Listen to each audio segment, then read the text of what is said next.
Hello and welcome. Today we're going to be talking about crystal care, how you look after your crystals. For some of you, you might actually go and collect your crystals from the mountains, the hills, caves, mines, wherever you might find them on your walks. There's a very big clue as to how those crystals can be maintained. Not all crystals can be cleansed in the same way. So you've seen on my videos when I'm talking about how you cleanse or charge a crystal. The first part of this, we're going to talk about cleansing it. I refer to salt. So just ordinary salt. Household salt, if you can't get rock salt, doesn't matter. Ordinary salt, you can put crystals in salt. That will cleanse them. Salt is one of the oldest type of cleanser. It can cleanse your property. So if you felt that there was an issue with where you lived, if you felt something untoward, or you just decided you want to cleanse it in general, you can sprinkle salt around the outside of your property. If you felt threatened at night time or had night terrors or whatever, you could do it around your bed or under your bed. Salt is a very, very old traditional cleanser. Then next we move on to this. Oops, try not to drop it. This is sage. And sage has been used in traditional peoples for cleansing. I think the Native Americans have used it for a very long time for cleansing. And most old traditional cultures use sage. You can also just use a gathering of herbs, tie them together and burn them. And you take one of these and you burn them and they start to create a smoke. That's called smudging. So I have some here which I have been using. So you just take it and burn it. It's just fancy colour. It's still sage, but they've just probably dyed it to make it look fancy. It takes quite a while to get the end nice and red and burned, and then you'll start to get some smoke off it. Actually, this lighter is probably the most useless lighter on the planet. There we go. You see the smoke starting to come off it now. And you take that around your house if you need be, but all you do is you pass your crystals above it. So you take a crystal, for example, like this, and you just hold it in the smoke and it's smudged, it's cleaned. You can do that with any of them. It doesn't really matter really what crystals you have, you can do this. That's called smudging. You could also use, try not to set fire to the house, that would be a good idea. You can also use this, which is Palo Santo, and this does exactly the same thing. But for crystals, I would always use sage. They're not expensive. The sage rolls like those, they're probably about £2 in this country, so maybe about £2.20 Australian or American. There we are. So that's Palo Santo. So you can also take this around your house if you felt the need. I'm trying not to cough. Smoked out. My smoke alarm will probably go off in the middle of this. That would be fun, wouldn't it? So you can use Palo Santo as well. So you can take the crystal, holding your Palo Santo, and you can waft it in the smoke. Always use sage. That's a good backup. But if you haven't got that, I'd use sage. Now, we managed to get through that without having to call the fire brigade. You can also cleanse them by using salt water. If you live near the sea, that can help as well. But primarily, we'll be talking about salt, sage and Palo Santo, but use sage. I would always use sage. And of course, finally, water. You can just wash your crystals. Right, so you just take ordinary water, tap water, just run the water, and you just rinse your crystals. There's a bit of kiwi stone there, some lovely fluorite. You just rinse them underneath the tap. Some sphalerite there. Bit of banded agate. Some citrine crystal. Stromatolite. And some pink agate. Snakeskin jasper. Green snakeskin jasper. Chrysocolla. And serpentine. That's it. All you do is just dry your crystals off and they're all clean. So pretty much that is how you keep your crystals nice and clean. So you've cleansed them from negativity. Like I say, negative things can attach themselves to crystals, or it can just be dirt, but you don't want to inherit anybody else's mess, anybody else's aura or energy around your crystals. You don't really want to inherit that. You want your own clean start. It would be akin to getting into somebody else's bed without changing your sheets. Same sort of thing. So now let's move on to the next part, which is for charging. So why do crystals need to be charged?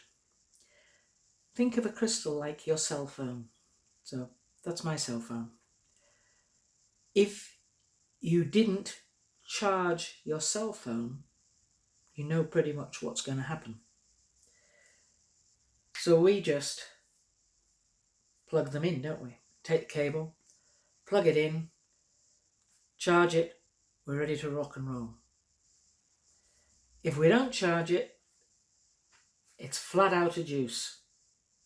Can't use it. That's what happens with your crystals. So we need to be able to charge them. So how do you charge your crystals? Now on my videos you've seen me mentioning about the sun and the moon. With the moon you can just take a tray of crystals. You can either put them in your windowsill and leave them on a full moon or a half moon, doesn't matter. So long as there's a moon that's visible, then you can put them out and they will charge. And you don't have to worry about getting them back within an hour, 2 hours. But with the sun, it's very, very different. Now with the sun, if you've got beautiful coloured crystals, they're just going to bleach. So if you've got an amethyst, it's going to take the colour away. So you only want to leave them for a very limited time, an hour at the most. I would choose a different way of charging some of the most beautiful quartz and crystals. And I would use, like I say, like moon, if they're able to have moon charge. Now, there's also other ways of doing it. You can use crystal chargers. For example, something like this. This is selenite. Yeah, it's fancy, but what you need to remember with selenite is it is a charger, but it doesn't need charging itself. It charges itself. So you can just place any crystal onto selenite charger. That's what I mean by a charging stone. That is a charging stone. That is one of the many types of charging stones that selenite. You can have them in long sticks. Some people have them in a huge lump of selenite. You can also use quartz. So if you have no other type of anything like selenite, you can use a lump of quartz, clear quartz, that will charge. You can also use rose quartz, that will charge. Golden healer, that will charge. But as a rule, golden rule, I would always use clear quartz or selenite, and they will charge. Now, what about other stones? Is there another crystal that will charge? So you can also use this beauty. That is carnelian. Carnelian is a charger. That's raw carnelian. So if you have any tumbled carnelian, now I actually have quite a small, a little piece of carnelian there. If you have a handful of tumbled crystals and you're wishing to charge them, place that in a bag with your crystals and that will charge them. Carnelian is a charger. And it'll look after your crystals for you. The carnelian does not need charging. You wouldn't need to put this out to be charged. Interesting. Carnelian, you can find carnelian on beaches. Walk along the beaches, you'll find it. I also have, and it's a really useful little thing, I bought this. It's a little, beautiful little bowl, and it's got a little bit of white calcite in the top there, but it's a carnelian bowl. And I have a pendulum, which I use periodically, and I keep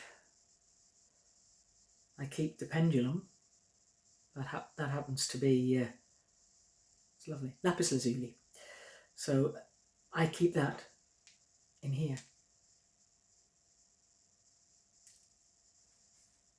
Two birds with one stone. It's getting a charge as well. That's a carnelian bowl.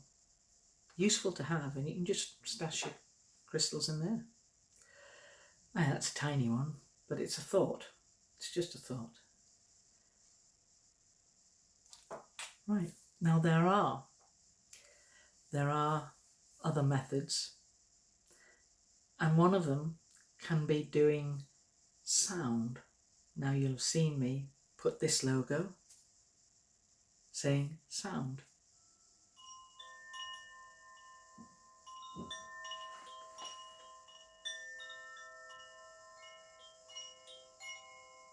This is quite deep. Its timbre is deep. This is representing Earth.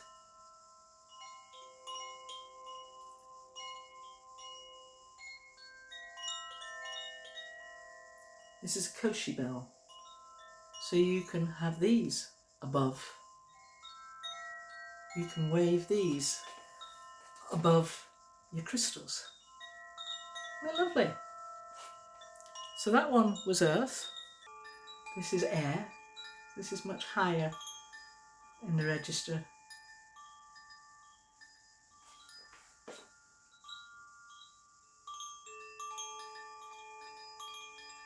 Don't you think your crystals would love that?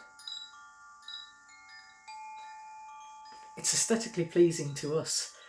Our bodies love that. You can almost hear your bodies going, that's just nice. And then the last one is this one.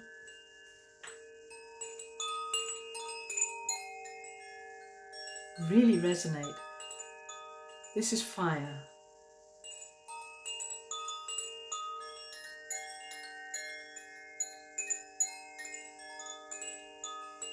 Your crystals will love these. Absolutely love them. But they're aesthetically pleasing for our bodies. You can almost hear all the cells in your body going, oh, thank you, thank you. Just walk around your house with them. It's lovely. If I'm calling in spirit, I always go for these koshi bells. If I'm sitting doing meditation, I go for the koshi bells. So these are koshi, K-O-S-H-I, koshi bells. Finally, we have these. It's just a Tibetan singing bowl.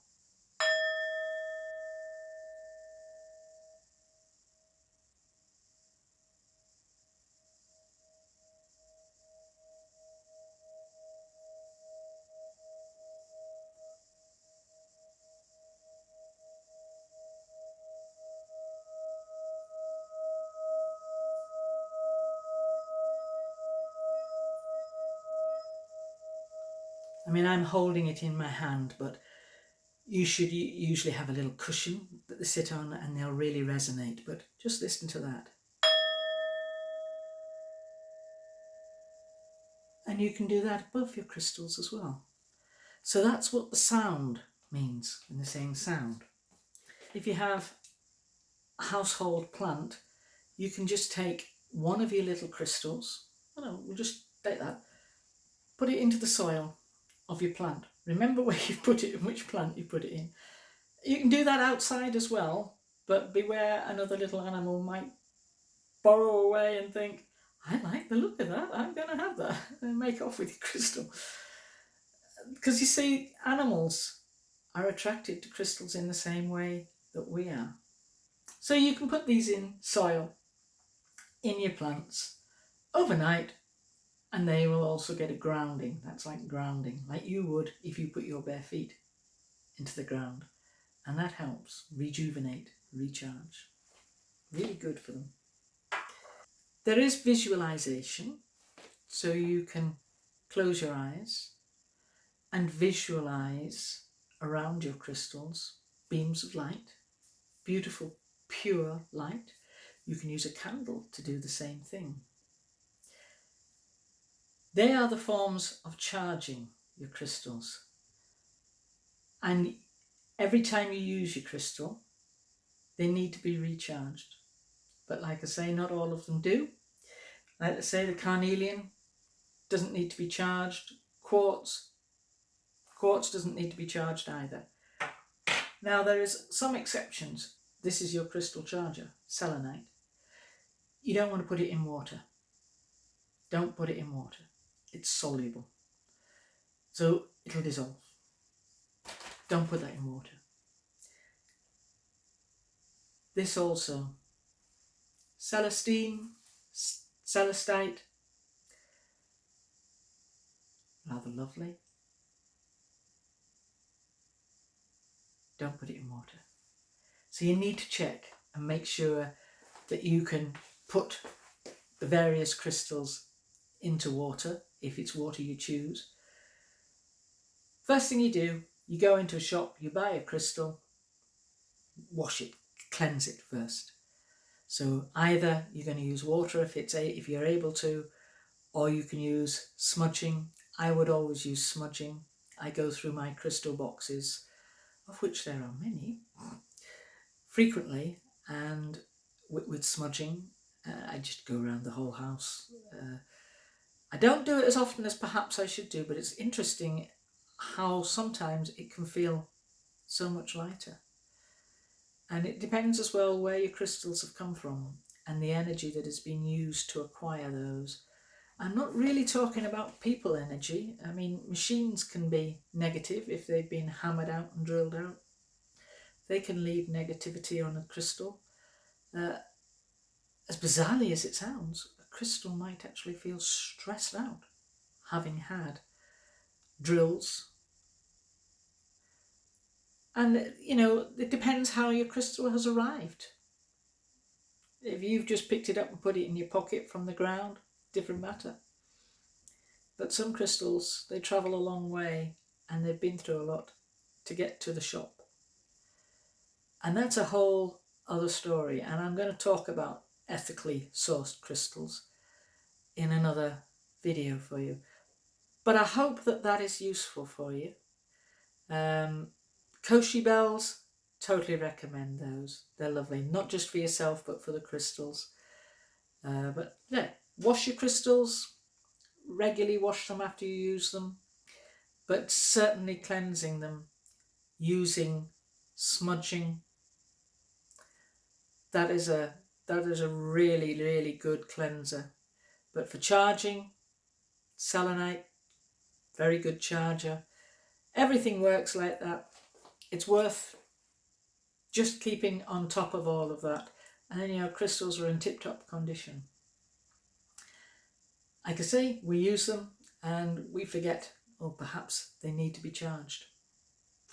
Anyway, I hope it's of some use to you and you now know what to do. Don't rush out and spend a fortune. The sage I mean, you can even just go and get a clump of sage. If you haven't got any in your yard, you can go down to your local shop and get some sage and tie it up yourself and burn it to use in as a...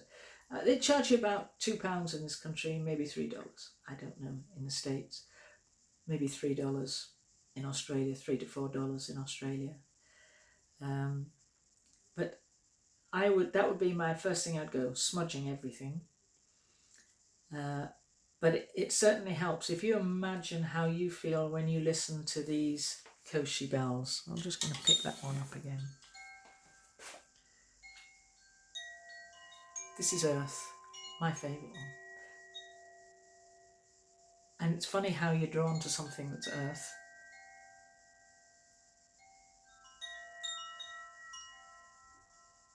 That depends on your sign as well, what your zodiac sign is, what you would be drawn to.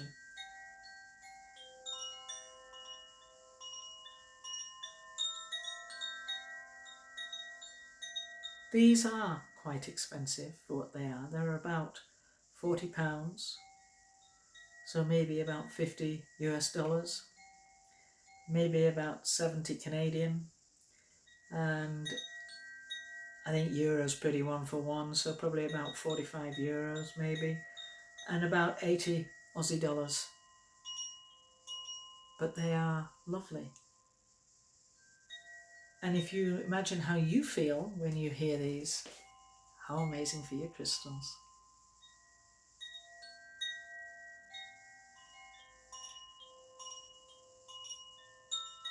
With that, I'll say thank you, and we'll see you next time. Take good care of yourself. Namaste.